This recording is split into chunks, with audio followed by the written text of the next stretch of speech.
రాధాకృష్ణుల బొమ్మ ఎంత బాగుందో దాని రేటు చూస్తే మా గుండె అయితే పగిలిపోయింది. మామగాడు వాళ్ళ ఫ్రెండ్కి గిఫ్ట్ తీసుకుంటానంటే సరే అని గిఫ్ట్ షాప్కి అయితే వెళ్ళాం. అక్కడైతే అన్ని బొమ్మలు చాలా అంటే చాలా బాగుంది. ఈ కృష్ణుడి బొమ్మ అయితే చాలా అంటే చాలా బాగుంది. ఈ విగ్రహం ప్రైస్ దగ్గర దగ్గర 8,000 అయితే చెప్పారు. మామగాడు ఈ విగ్రహాన్ని చూసి ఇది మన బడ్జెట్ కాదులే వేరే చూద్దామని అంటుండే. ఇక్కడ ఉన్న గిఫ్ట్ ఆర్టికల్స్ అన్ని కూడా చాలా అంటే చాలా బాగున్నాయి. అవి ఎంత బాగున్నాయో వాటి రేట్ అయితే ఇంకా బాగున్నాయి. మాకున్న దోళ్ళకి వచ్చిన పని తప్ప అన్ని పనులు చూస్తాం అనమాట. గిఫ్ట్ షాప్ లో ఉన్న స్పెట్స్ పెట్టుకొని అద్దంలో అయితే 100 సార్లు చూసుకున్నాడు. భాషలో రజనీకాంత్ మాదిరి వెనక తిరిగినప్పుడు ఒక ఫోటో తీయాలంట. అన్ని గిఫ్ట్ ఆర్టికల్స్ ఉన్నా నా చూపు మాత్రం ఆ రాధాకృష్ణుల వైపు పోతుంది. ఆ రాధాకృష్ణులు వద్దంటే సరేలే ఈ రాధాకృష్ణుల ఫ్రేమ్ తీసుకురా చాలా అంటే చాలా బాగుందని చెప్పా.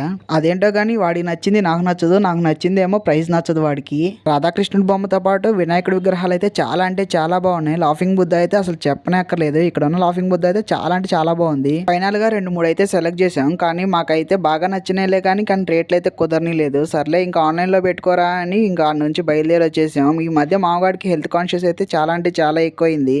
ఏమీ తీసుకోలేదు, కనీసం మీకు ఫ్రూట్స్ అన్న తీసుకొని రూమ్ పోదాం అని చెప్పేసి ఫ్రూట్ మార్కెట్కి అయితే వచ్చేసి